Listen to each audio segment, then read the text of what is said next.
It is my regret that I'm not able to be there in one of my favorite cities to celebrate in person the Vienna Institute's 50th anniversary. I thought the previous panel was an excellent reminder of the Institute's longstanding expertise on Eastern Europe. It was a reminder of the enduring importance of that expertise.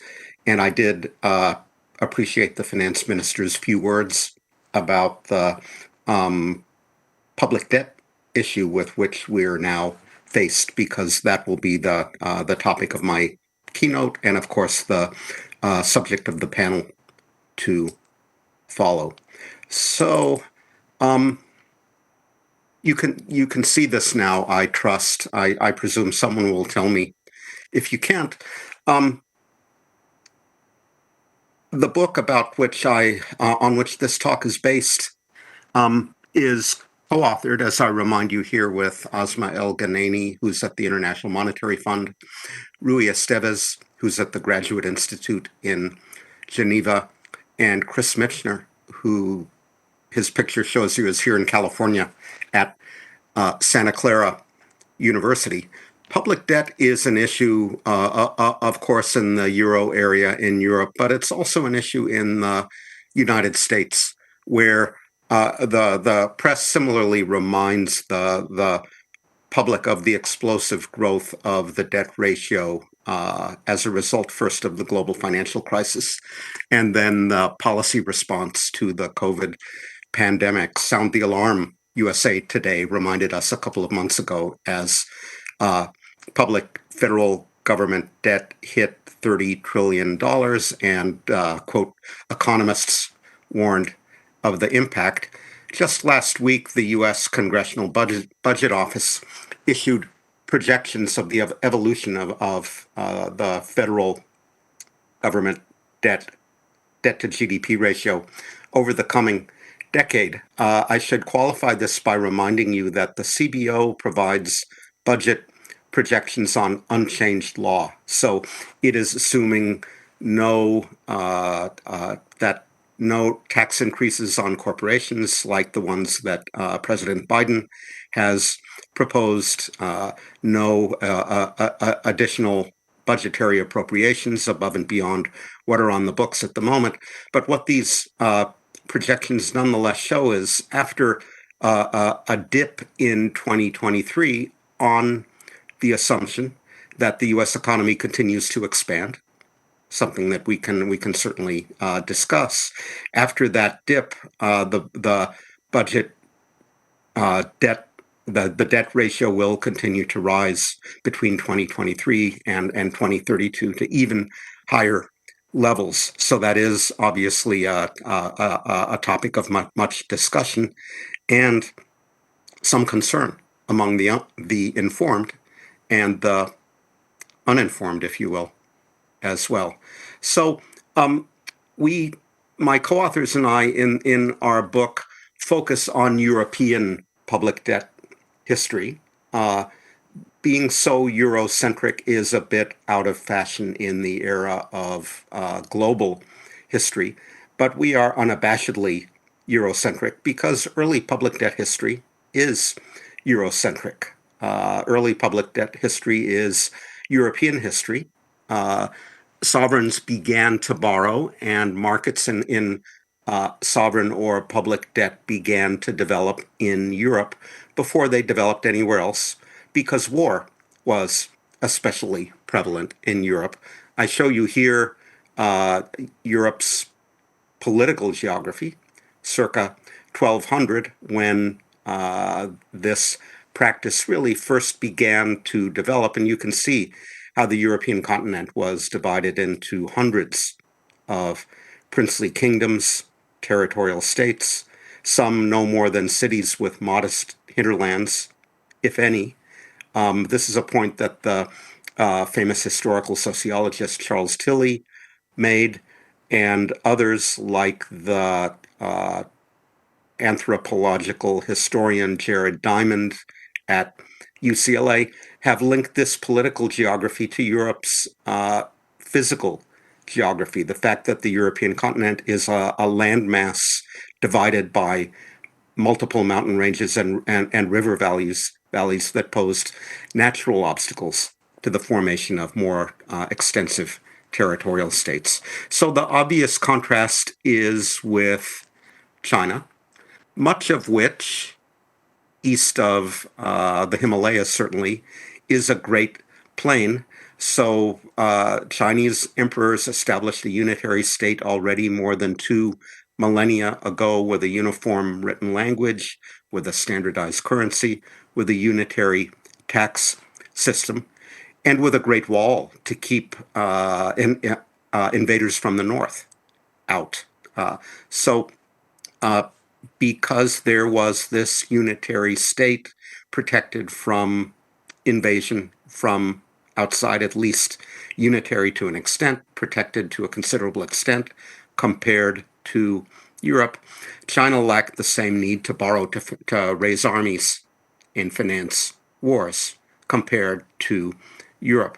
So one of our commentators, Daniel Gross, and I were having some conversation about whether this reflected a lesser need to borrow in China or a lesser capacity to borrow. Here I show you basically taxes as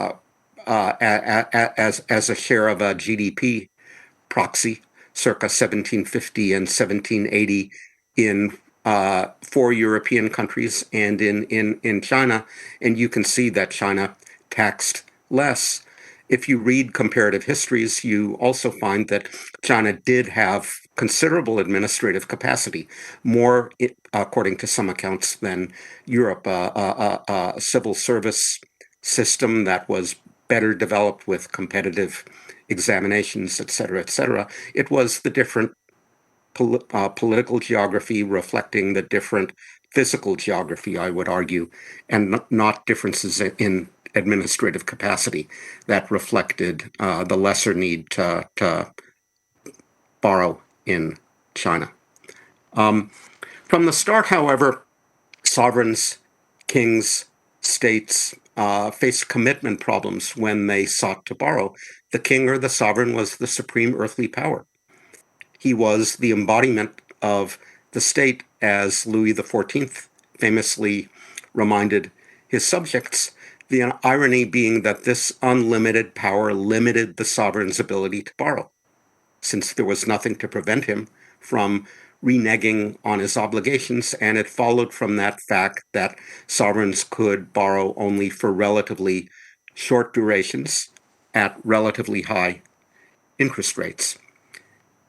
Implication being that there were political conditions for the development of this ability to borrow and for the development of a market in sovereign debt. Sovereign debt began its rise to modern levels. Sovereign borrowing costs began their decline toward modern levels only with the creation of representative assemblies, with the development of political checks and balances, representative assemblies in which the creditors sat, in which they were empowered to oversee tax collection, approve increases in spending, and authorize issuance. With the creation of these representative assemblies, first in Italian city-states like Florence, Genoa, Venice, where it was possible to get the relevant stakeholders, the creditors, literally together in one room, and then in relatively compact territorial states like the Netherlands and England. And with the creation of these representative assemblies, with the establishment of these political checks and balances, borrowing costs came down, real interest rates on sovereign debt came down. You can see on the right the case of Holland, where real borrowing costs over the relevant period of establishment of the Estates General being between 1600 and 1750, the quite remarkable decline in real interest rates on sovereign debt from something on the order of 8% to something on the order of 2%. There were economic preconditions for the development of this market as well. Not only did real interest rates have to come down, but real economic growth rates had to go up. So economists, when we think about and talk about debt sustainability, one of the things we focus on, one of the things I will focus on in a moment, is the real interest rate, real growth rate differential, the difference between the two magnitudes. And you can see how that differential came down with not only the decline in borrowing costs, but also the rise in economic growth across the advanced economies, with first the commercial revolution and then the industrial revolution, making heavier debts more sustainable. So there is a sense, we argue in the book, that modern public finance, modern public debt levels are corollaries, concomitants of modern economic growth. There were other economic preconditions as well. In addition, there had to be a demand for these public debt securities. There had to be a population of individuals with savings to invest. So it follows that we see successful placement of public debt in private hands in the same times, at the same places where commercial activity was expanding. Venice, Genoa, the Netherlands, Great Britain were among the public debt pioneers of the early modern and modern periods. In addition, tellingly, they were all major naval and commercial powers in their day. Similarly, the French towns that were home to the Champagne fairs in a somewhat earlier era were among the first political jurisdictions to successfully market public debt securities. There were financial preconditions for the development of this market. Successful public debt issuers had to create secondary markets on which debt securities could be bought and sold, allowing investors to hold diversified portfolios of such claims and thereby limit their risks. Successful issuers had to create an entity, generally a central bank, to backstop this market and provide liquidity to help ensure its stability.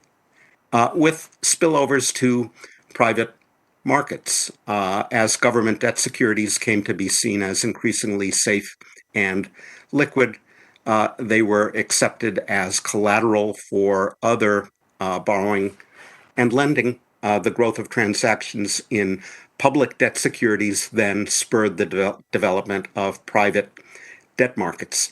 So scholars of the great divergence between the West and the rest, global historians, if you will, sometimes now frame the question of why was Europe first?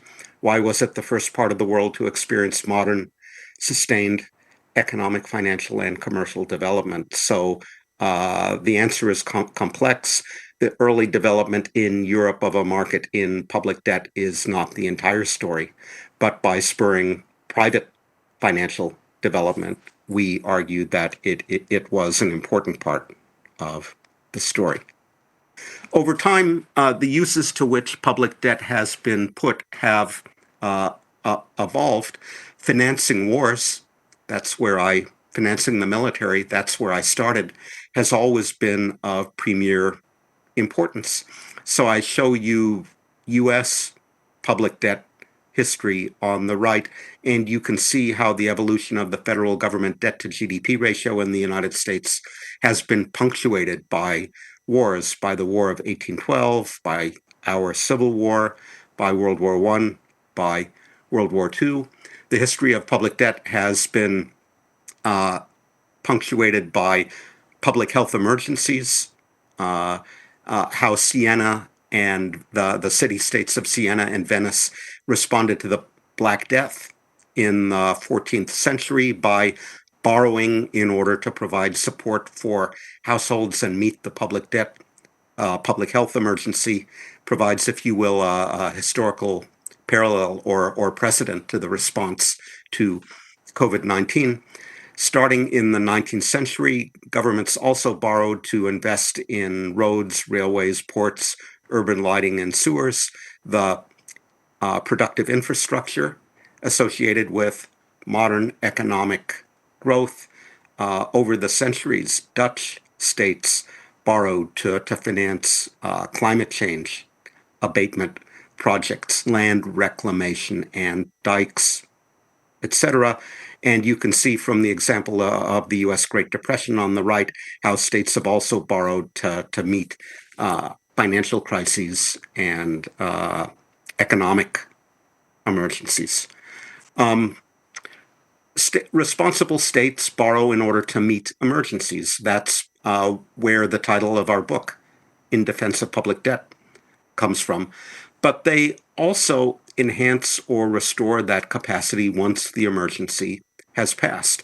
I think we've learned from recent experience that shocks, the distribution of shocks, is fat-tailed, if you will. They come along more frequently than our standard economic models might lead one to expect. So there will be another novel coronavirus or financial crisis or climate disaster or geopolitical event sooner rather than later, meaning that prudent governments, responsible governments need to start thinking now about enhancing and restoring that capacity to borrow. The question is how urgently and how soon.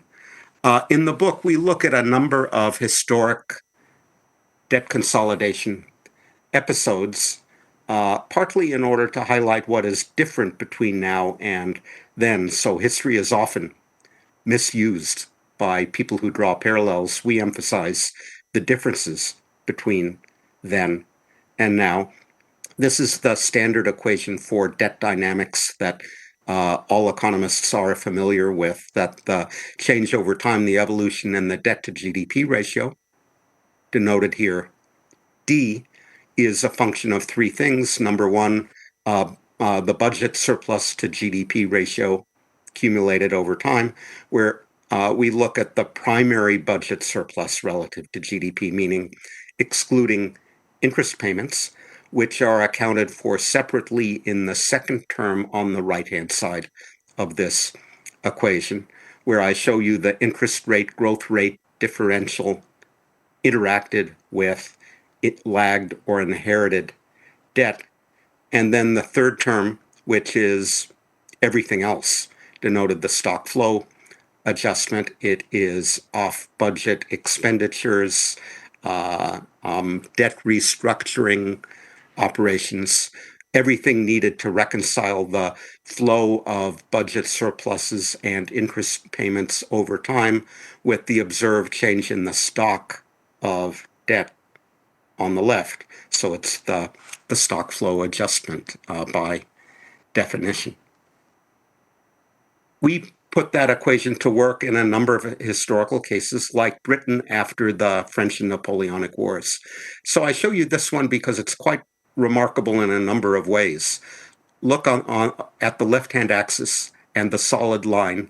That's the debt to GDP ratio after the wars.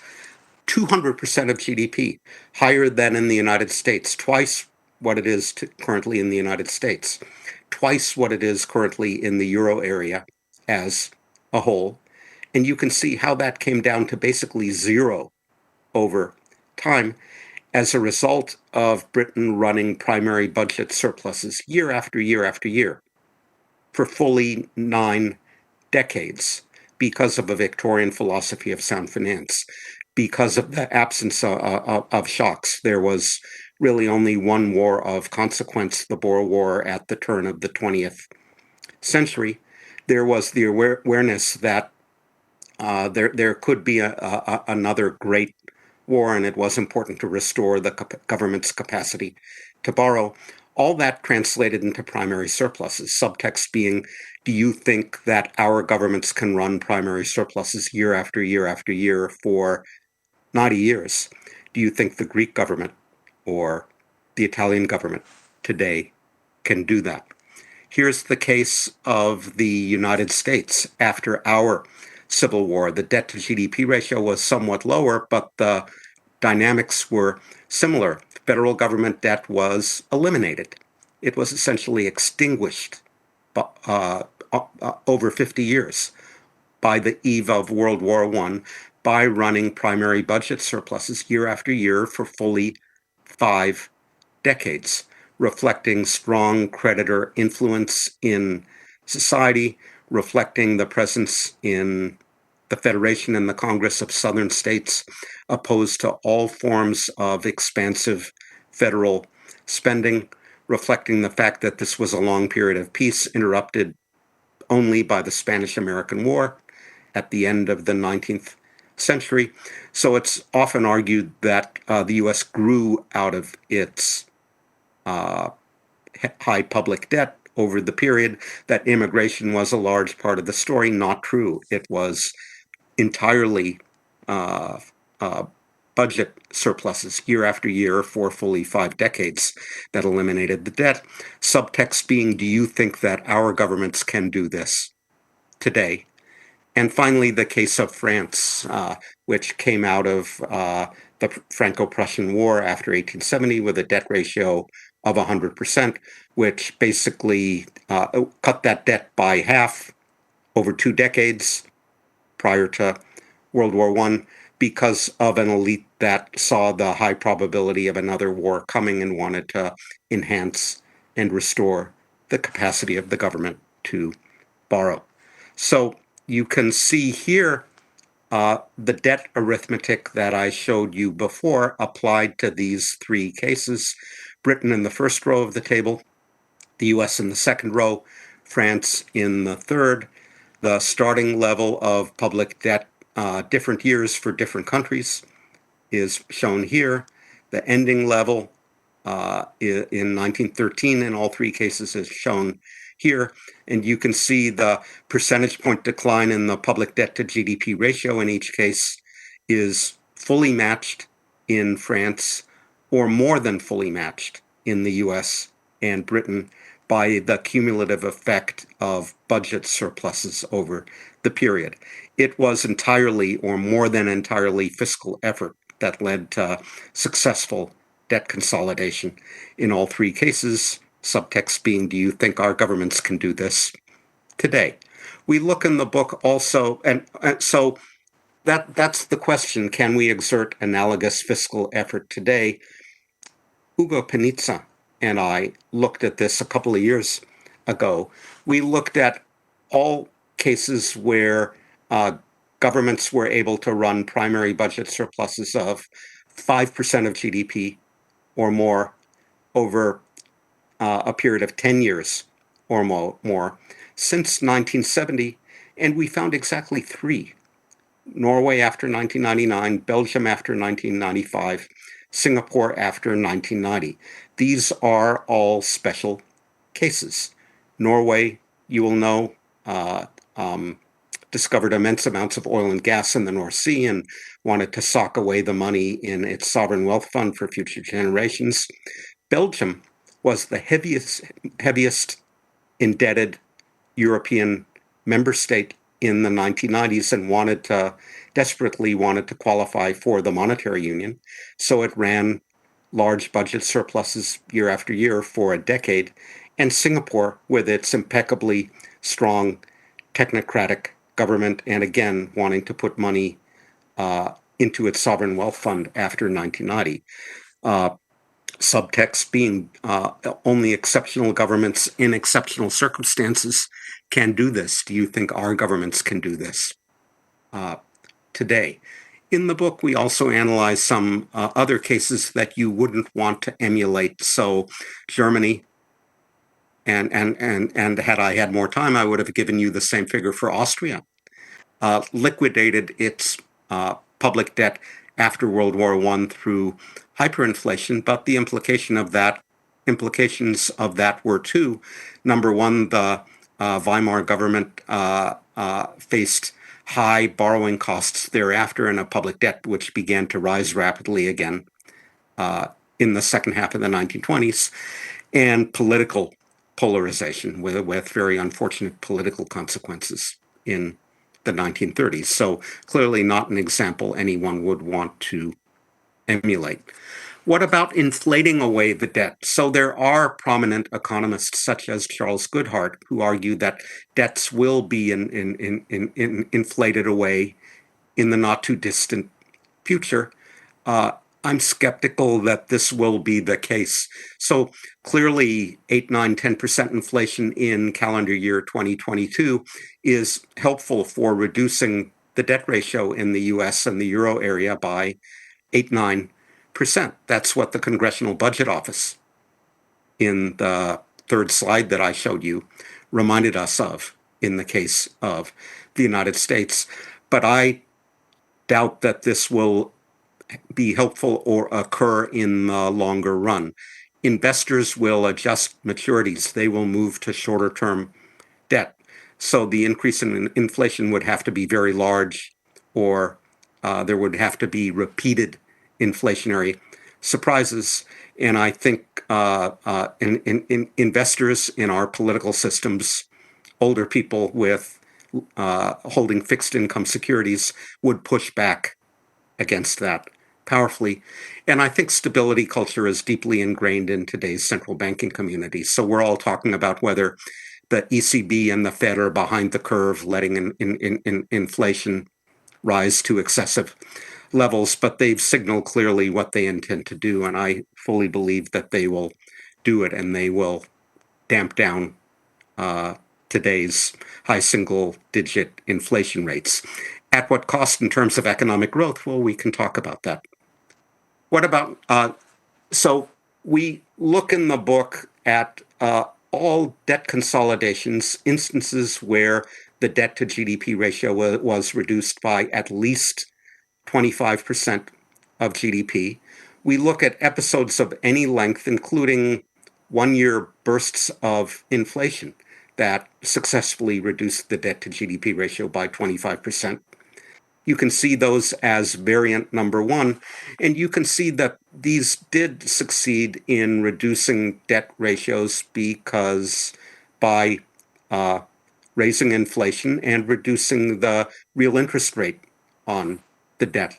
But when we look at longer term consolidations, instances where the debt to GDP ratio was reduced by at least 25% over periods of 10 years or longer, you see that the contribution of inflation, of the decline in the real interest rate, was smaller or negative because investors' expectations and the maturity of the debt adjusted. So in those longer term episodes, inflation is not part of the solution. What about faster economic growth? Well, growing the denominator of the debt to GDP ratio is the painless way of bringing down debt ratios. That's what Europe is hoping for with its recovery fund. That's what the Biden administration is hoping for. Maybe COVID has accelerated the digital revolution. There were hints of that in the minister's address, but there's no evidence of that in the statistics yet. So Robert Solow in 1987 famously observed that the computer has shown up everywhere but in the productivity and growth statistics. That's true of digitization to date. History suggests that general purpose technologies like everything digital, or the personal computer, or the internal combustion engine, or the steam engine do raise productivity growth, but that it takes 10 or 20 years for firms and economies to reorganize how they do business before productivity responds. So I don't think that this will bail us out in the short run either. All of which is to say there are no simple solutions. History suggests that countries that have successfully addressed problems of debt sustainability have done so by turning to fiscal restraint when the time is right, by growing their economies, and by avoiding deflation, maybe even by running modest rates of inflation. It's necessary to address the problem from all three angles, and failing to do so is a recipe for disaster. Let me conclude with a comment on implications of the war in Ukraine, I think there clearly is an argument for debt finance of war-related spending, energy shock-related spending, for borrowing in order to provide food and fuel, intelligent food and fuel offsets for households in need, for financing increased military outlays, given that household consumption will probably now fall due to uncertainty, reduced exports due to the war and the fallout therefrom. So if I do the same arithmetic for the euro area, 10-year treasury rates in the euro area are currently 1.6%. The IMF's inflation forecast from a month ago for the euro area is 5.3%, and the growth forecast for the euro area is 2.8%. So you subtract that nominal GDP growth, 5.3% plus 2.8%, from the 10-year treasury rate, and you are reminded, you discover that the euro area can run a primary budget deficit of 6.5% of GDP without seeing its debt ratio rise. The primary deficit was 3.6% of GDP in 2021, latest figures I could find. So there is room for fiscal action, for borrowing in order to finance intelligent war and energy shock related offsets for needy households, for financing increased military outlays, given current interest rates, growth rates, and inflation rates, for putting off that process of debt consolidation for another year. If you look at an economy like Italy's, there is less room because borrowing costs are higher, because the debt to GDP ratio is higher, because the sustainable growth rate is probably lower. So Italy is an example of an economy that has less room for maneuver. So I would argue that it's important for European economies to enhance and restore their capacity to borrow, but as St. Augustine would have said, just not yet. So thank you very much. I look forward to the panel discussion.